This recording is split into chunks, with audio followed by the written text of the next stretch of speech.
Have you ever heard of a man who turned horror into a daily routine? A man whose crimes shocked an entire nation and whose very name still sends chills down the spine of many. This is the terrifying story of Clifford Orji, Nigeria's first known serial killer and cannibal.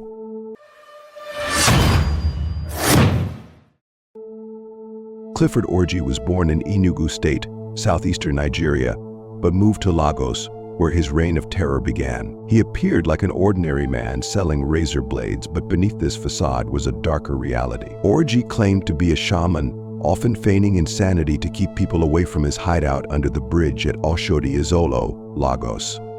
At night, the air around Clifford's lair would fill with the smell of meat cooking over an open fire. Little did the passers-by know that the meat Orji was preparing wasn't from animals, it was from human victims.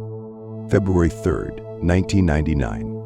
A day that will never be forgotten. The sound of a woman's scream pierced the air. People rushed toward the noise and discovered a horrifying sight. Inside Orji's makeshift home were human bones, skulls, freshly cooked soup with human meat, and a woman tied up, waiting to be slaughtered.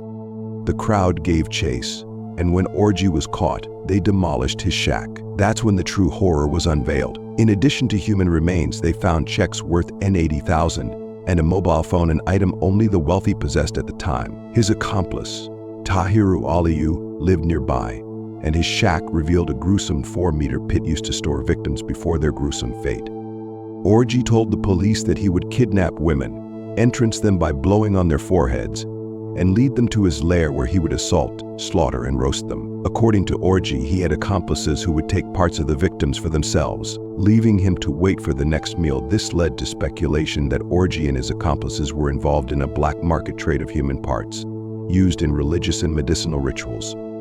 At a police conference, Orji boldly confessed that he and his accomplices had been eating human flesh for 7 years, claiming it was part of their culture.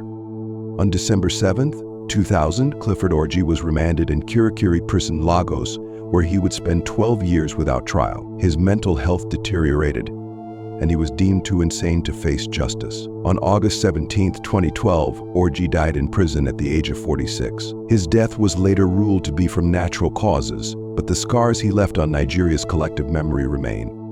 Clifford Orji's story is a reminder of the terrifying potential for evil that can hide in plain sight. His crimes shocked Nigeria and continue to serve as a chilling chapter in the country's history. Thank you for watching this deep dive into the terrifying story of Clifford Orji. If you're intrigued by true crime and stories from Nigeria, don't forget to hit the subscribe button and turn on notifications for more gripping content. Stay tuned to NaijaWide TV for more shocking stories from the heart of Nigeria.